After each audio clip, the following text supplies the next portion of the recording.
যদি তোমাকে প্রশ্ন করা হয় দুটি সংখ্যার বিয়োগফলের বর্গ কিভাবে বীজগণিতিক রাশি সূত্রাবলীর সাহায্যে প্রমাণ করা যায়, তাহলে সেটাই আজকে দেখবো আমরা সরাসরি। এখন প্রথমত আমরা সংখ্যা দুটি লিখলাম 2 - 3 whole square, that is 2 square minus 2 into 3 plus 3 square, then 2 square equal 4 minus 3 দুগুণে 6, 6 দুগুণে 12, 12 প্লাস 3 এর বর্গ আছে 3 স্কয়ার হচ্ছে 9।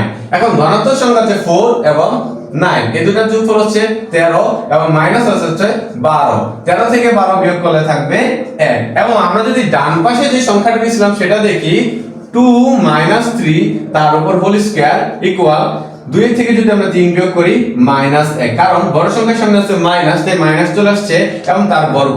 আমরা যদি কোনো এক জাতীয় কোনো সংখ্যা বা আমরা যদি 1 নেই এবং তার যদি বর্গ বা তার পাওয়ার যাই করি না কেন, সেই সর্বদা 1। এবং যেহেতু মাইনাসের উপরে পাওয়ার জোড় সংখ্যা, তাহলে সেক্ষেত্রে মাইনাস হয়ে যাবে প্লাস।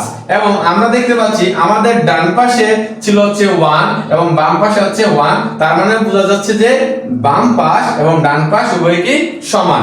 এখন এটার জন্য আমি যে সূত্রটা অ্যাপ্লাই করছি তা হলো a - b হোল স্কয়ার সমান a square minus 2ab plus b square.